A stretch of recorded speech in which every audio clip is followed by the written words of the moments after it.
Hello everyone. जैसा कि आप लोग जान रहे हैं कि हम लोग मेटलर्जी धातु कर्म के अंतर्गत 3 चरणों को 3 स्टेप को जान चुके हैं, जिसमें हमने आपको भंजन, फिर उसके पश्चात सांद्रण और कल ऑक्सीकरण के बारे में बताया। यानी कि हमने आपको crushing, grinding, concentration and last में हमने आपको ऑक्सीडेशन के बारे में बताया। ऑक्सीडेशन के दोनों टाइप्स भी आपको हमने क्लियर कर। इसके बाद हमने बताया जो हमारा चौथा स्टेप है, इस चौथे स्टेप का नाम है अपचयन, रिडक्शन। यानी कि जो ऑक्सीकरण प्रक्रिया के दौरान हमें अयस्क प्राप्त हुआ होगा, ऑक्सीकरण का मतलब ऑक्सीडेशन के बाद जो हमें ओर मिलेगा उस ओर का अपचयन कराएंगे। कल हमने बताया था कि यह जो अपचयन है यह गलनांक यानी मेल्टिंग पॉइंट से ऊपर के टेम्परेचर के इम्प्योरिटी अशुद्धि को दूर करने के लिए किया जाता है। कल हमने आपको ये बता भी दिया था कि ऑक्सीकरण और अपचयन का अंतर क्या है, डिफर क्या है। तो ऑक्सीकरण में गलनांक से नीचे ताप की अशुद्धियों को अलग किया जाता है और अपचयन में गलनांक से ऊपर की ताप की अशुद्धियों को अलग करने का काम होता है। बात समझ में आ रही? गलनांक का मतलब है मेल्टिंग पॉइंट। तो यह जो हमारी अपचयन की प्रक्रिया है, तो अपचयन की प्रक्रिया के अंतर्गत मुख्यतः 4 प्रकार की प्रक्रियाएं आती। एक को कहते हैं कार्बन अपचयन प्रक्रिया, कार्बन रिडक्शन मेथड। दूसरी है आपकी एल्युमिनियम अपचयन प्रक्रिया, एल्युमिनियम रिडक्शन मेथड। तीसरी विद्युत अपघटनी अपचयन, इलेक्ट्रोलिसिस रिडक्शन, इंग्लिश में इलेक्ट्रोलिसिस रिडक्शन। और चौथी है स्वतः अपचयन प्रक्रिया, सेल्फ रिडक्शन मेथड। यानी कि अपचयन का काम इन 4 प्रक्रियाओं के द्वारा होता है। इन 4 प्रक्रियाओं में यह 2 प्रक्रियाएं आपके कोर्स के लिए इम्पॉर्टेंट हैं और इनके बारे में आपके कोर्स में ज़्यादा जानकारी नहीं दी गई कि विद्युत अपघटनी अपचयन क्या है या स्वतः अपचयन क्या है। इसके बारे में आपके कोर्स में, चाहे वो सीबीएसई का हो चाहे वो यूपी का हो, उसके बारे में ज़्यादा जानकारी आपको नहीं है। परिभाषाएं हैं वह हम आपको बताएंगे।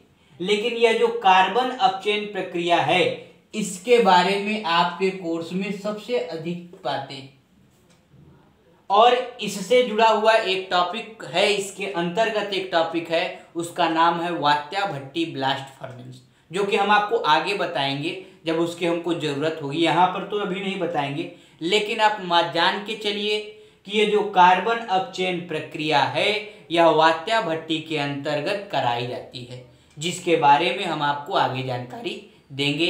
वात्या भट्टी यानी कि ब्लास्ट फर्नेस। क्लियर है? तो शुरुआत करते हैं हमारा टॉपिक कि जब हम लोग ऑक्सीकरण यानी कि ऑक्सीडेशन करा देते हैं तो जो अयस्क हमें मिलता है, जो ओर हमें मिलता है, उसका अपचयन कराते हैं, रिडक्शन कराते हैं। अपचयन की प्रक्रिया गलनांक से ऊंचे ताप पर गर्म करने की प्रक्रिया है, मेल्टिंग पॉइंट से अबव टेम्परेचर पर गर्म करने की प्रक्रिया है, और यह प्रक्रिया 4 प्रकार से होती है। आखिर इन 4 प्रकार से क्यों होती है और कार्बन और एल्युमिनियम का ही प्रयोग क्यों होता है, इसके बारे में भी हम आपको जानकारी देंगे। तो शुरुआत करते हैं पहले मेथड से, कार्बन अपचयन प्रक्रिया।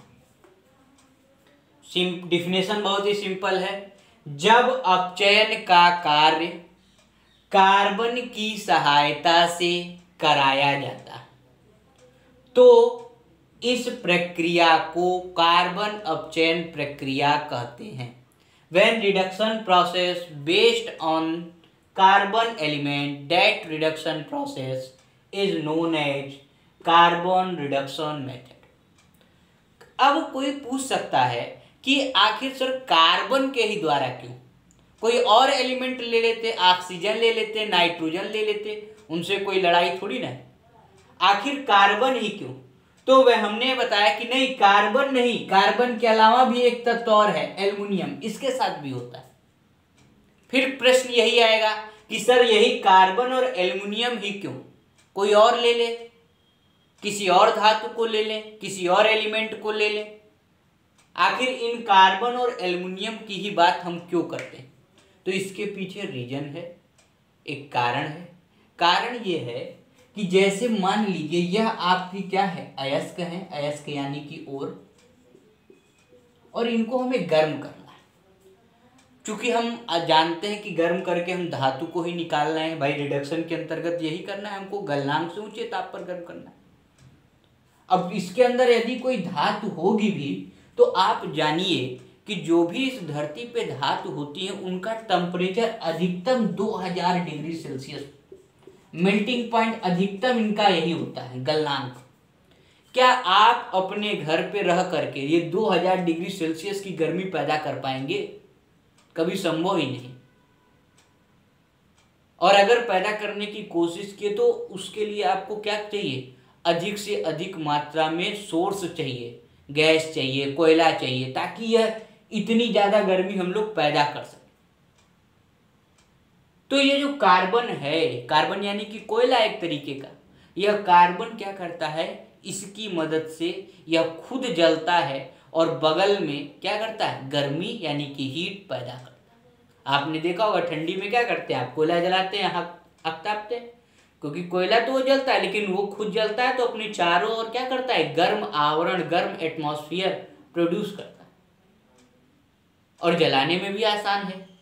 इसलिए हम लोग कार्बन या एल्युमिनियम का ही प्रयोग करते हैं, क्योंकि ये दोनों ही जो तत्व हैं, एल्युमिनियम भी दुनिया धरती पर अधिकतर मात्रा में पाया जाता है, तो इसको भी हम लोग गर्म आसानी से करते हैं ताकि कोई नुकसान ना हो। और कार्बन चूंकि गर्म जो एक ईंधन का स्वरूप है, फ्यूल के रूप में पाया जाता है, इसलिए हम लोग कार्बन का प्रयोग करते हैं। तो अगर कोई पूछे कि इस मेथड में कार्बन और एल्युमिनियम का ही प्रयोग क्यों होता है, तो आप उसको सीधा जवाब दीजिए कि भैया देखिए, मेथड में हमको धातु से ज़्यादा गर्म करना है और धातु से ज़्यादा गर्म करने के लिए धातु से ऊपर का टेम्परेचर बनाना पड़ेगा। वह टेम्परेचर किसी सामान्य तत्व की बस की बात नहीं है बना देना कि 2500 डिग्री सेल्सियस हम अपने घर पे किसी को जला करके बना लें, कोई लकड़ी जल करके बन जाए। 2500 डिग्री सेल्सियस जैसा टेम्परेचर हम लोग जल्दी क्रिएट ही नहीं कर पाएंगे। उसके लिए हमें बड़ी बड़ी भट्टियों का प्रयोग करना पड़ेगा, बड़े बड़े यंत्रों का प्रयोग करना पड़ेगा, और उन यंत्रों में वह ताप बनाने के लिए ताकि हमारा कम ईंधन लगे, कम पैसा लगे, उसके लिए कार्बन और एल्युमिनियम क्या है, सबसे अधिक सुटेबल हैं, उपयुक्त है। तो कोई पूछे क्यों इसका प्रयोग होता है, तो आप कहिए इसका प्रयोग होने के पीछे रीजन है। पहला रीजन, हमें ज़्यादा ताप बनाना है, अधिक से अधिक ताप बनाना है, इसलिए हमें इनका प्रयोग करना है। दूसरा, ये सस्ते भी हैं, एल्युमिनियम सबसे अधिक मात्रा में पाया जाता है और सस्ती धातु है, इसलिए इसका प्रयोग करना है। और तीसरा, कार्बन का प्रयोग ईंधन के रूप में हो सकता है, इसलिए हम लोग इस मेथड में कार्बन या एल्युमिनियम का प्रयोग करते हैं। और पहला मेथड कार्बन है, दूसरा मेथड आपको बता देंगे एल्युमिनियम है। तो सबसे पहले कार्बन अपचयन प्रक्रिया क्या है, यह वह प्रक्रिया है जिसमें कार्बन की सहायता से अपचयन कराया जाता है। कार्बन की सहायता से अपचयन के लिए इसमें वात्या भट्टी, ब्लास्ट फर्नेस का प्रयोग करते हैं, जो कि अशुद्धियों को दूर करने का काम करता है। केवल आप इतनी परिभाषा जानिए और फिर इसके बाद आप पूरा वात्या भट्टी के बारे में बता देंगे। वो हम आपको वात्या भट्टी के बारे में आगे बताएंगे। अभी केवल आप इसकी परिभाषा जानेंगे कि कार्बन अपचयन प्रक्रिया वह प्रक्रिया है जिसमें कार्बन के द्वारा अपचयन यानी रिडक्शन कराया जाता है। इसमें धातुओं को गलाया जाता है,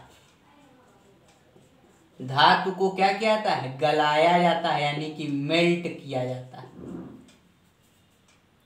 और धातु को जब गलाते हैं, धातु को जब गलाते हैं तो इस प्रक्रिया को प्रगलन भी कहते हैं और इंग्लिश में इसको स्मेल्टिंग के नाम से जाना जाता है। ध्यान दीजिए, कार्बन अपचयन प्रक्रिया में अपचयन यानी रिडक्शन का काम कार्बन की मदद से करते हैं।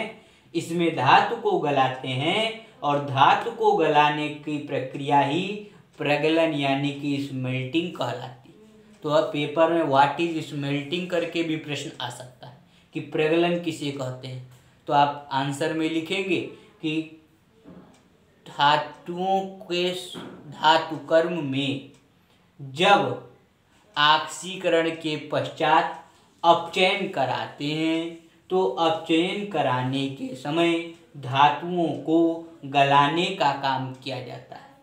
इस प्रक्रिया को ही प्रगलन कहते हैं। बात समझ में आ गई। यह प्रक्रिया कार्बन की सहायता से संपन्न होती है।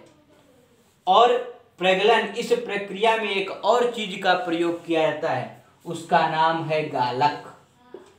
इंग्लिश में कहते हैं फ्लक्स। गालक फ्लक्स किसे कहते हैं, प्रश्न आएगा और सब इसी में यूज होता है। जब हम आपको वात्या भट्टी बताएंगे तो एक एक चीज बताएंगे कि कौन गालक है, कब प्रगलन हुआ, कब कार्बन का प्रयोग हुआ। वात्या भट्टी यानी कि ब्लास्ट फर्नेस के अंदर सब कुछ है। जब आप उसको समझ लेंगे तो यह भी आपकी पूरी हेडिंग हो जाएगी, लेकिन वह अलग जगह पर है आपके कोर्स में और यह अलग जगह पर। यह प्रक्रिया है और वह उसका यूज है। तो अभी हम उसको, जब लोहे का हम आपको बताएंगे कि कैसे जमीन से लोहा हमारे सामने आता है, कैसे स्टेप बाय स्टेप काम होता है, तो उसी के अंतर्गत एक स्टेप में आपको क्या बताएंगे, ब्लास्ट फर्नेस वात्या भट्टी बताएंगे।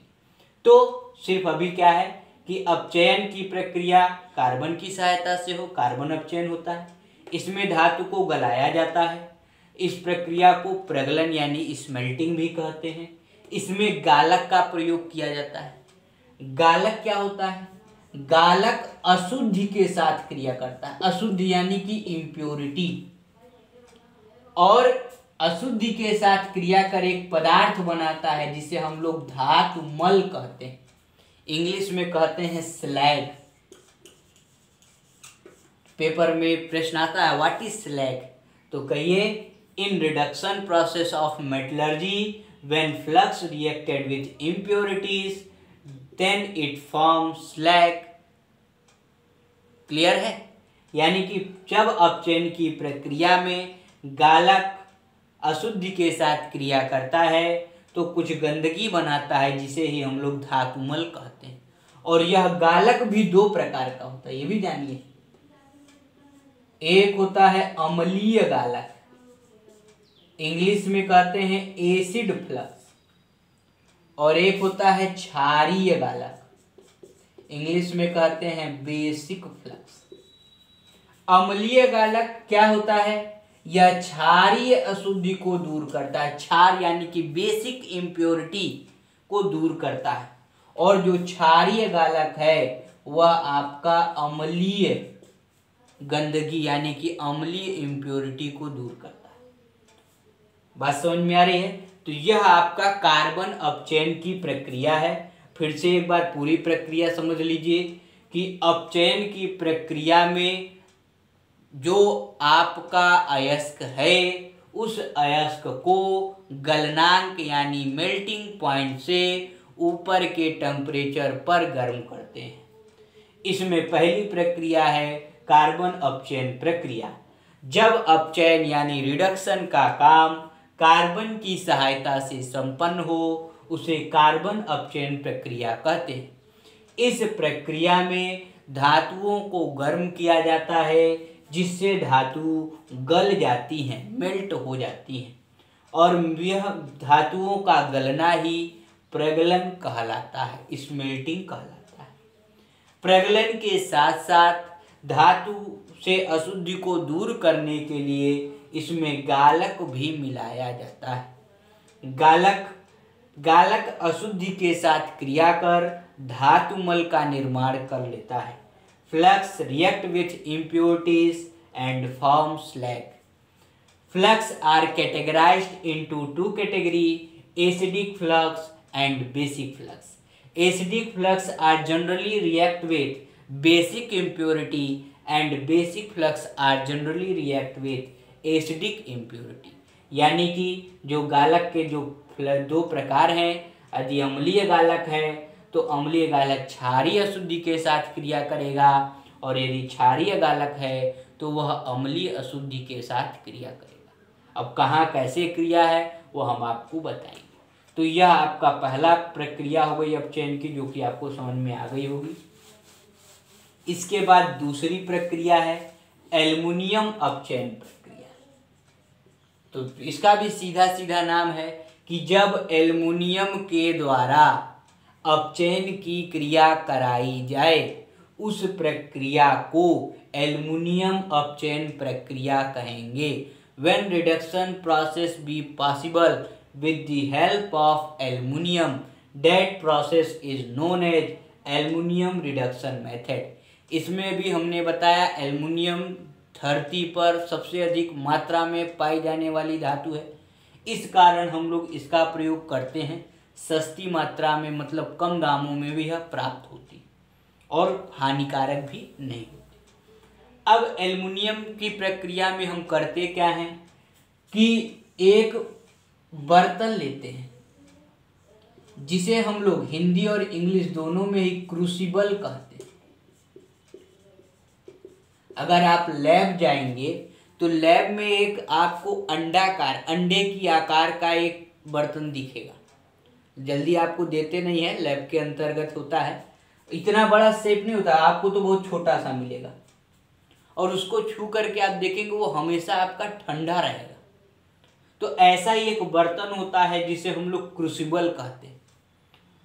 और जो आपका अयस्क होता है जिसको हमको अपचयन कराना है, अयस्क और एल्युमिनियम को इसी में मिला करके क्या करते हैं, गर्म करते हैं।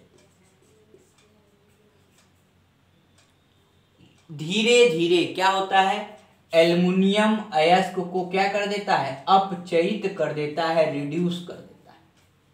और इसी मेथड का नाम है एल्युमिनियम अपचयन प्रक्रिया। देखिए अब बहुत आसान मेथड आपको बताए जाएंगे, एक एक लाइन में है, आप समझ में आएंगे। एल्युमिनियम अपचयन प्रक्रिया वह प्रक्रिया है जिसमें एल्युमिनियम की सहायता से अपचयन कराया जाता है।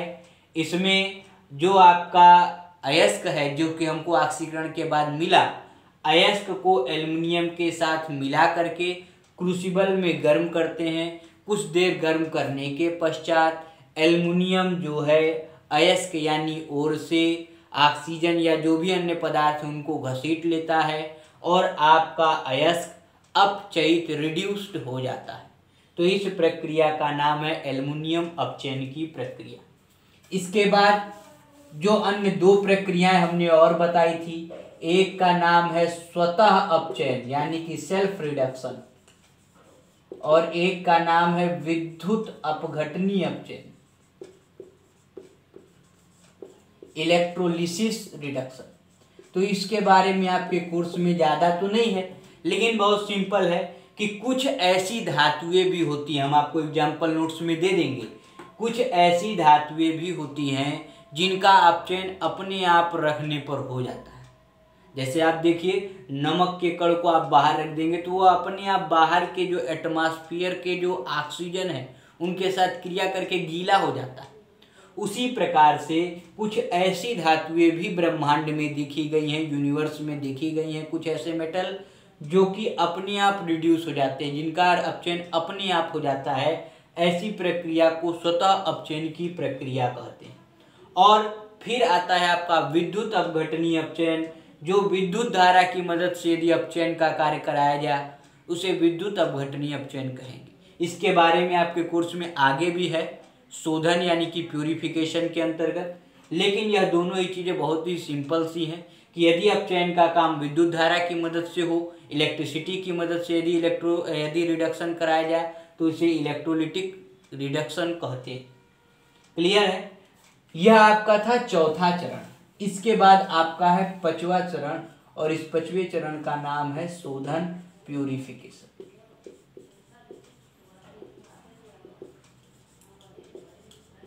अशुद्ध धातु जो अपचयन जब हम लोग करा लेते हैं तो हमें एक धातु मिलती है जिसे हम लोग इम्प्योर मेटल कहते हैं और इस अशुद्ध धातु को शुद्ध धातु में बदलना शोधन कहलाता है। कोई पूछे शोधन क्या है तो कहिए अशुद्ध धातु को शुद्ध धातु में बदलना। The conversion of impure metal into pure metal is known as purification of metal, धातुओं का शोधन। और ये नहीं, अशुद्ध को शुद्ध में बदलने के अंतर्गत कम से कम 4-5 प्रकार हैं, 4-5 टाइप हैं इसके, वो हम आपको कल बताएंगे कि शोधन के कितने प्रकार हैं।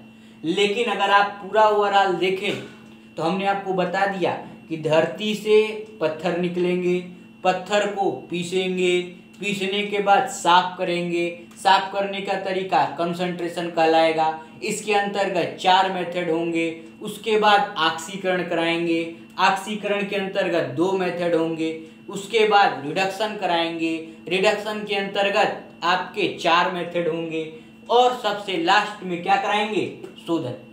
तो पूरा मेटलर्जी आपके दिमाग में रट जाना चाहिए कि 5 स्टेप हैं, 5 स्टेप के अंतर्गत क्या क्या होता है। 5वां स्टेप हम आपको आगे बताएंगे चल के। तो आप केवल अभी यह जानिए कि शोधन भी एक प्रक्रिया है जिसमें धातु पूर्णतः शुद्ध हो जाती है। मतलब यहाँ तक धातु 98% शुद्ध होती है, 98-95 लगभग है।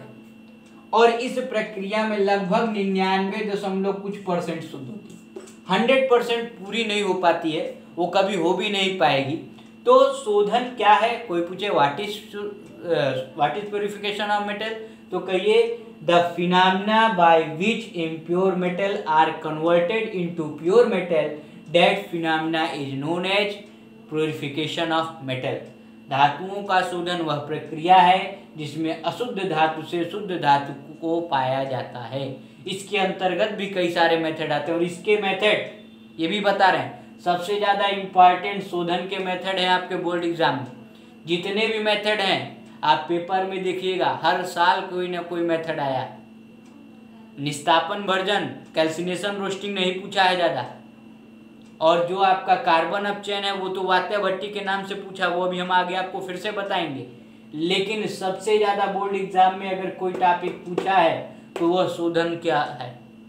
इसके अंतर्गत आपका मॉन्ड प्रक्रम आता है, वान आर्केल विधि आता है, मॉन्ड प्रोसेस, वान आर्केल मेथड्स, ठीक, वेपर फेज रिफाइनिंग।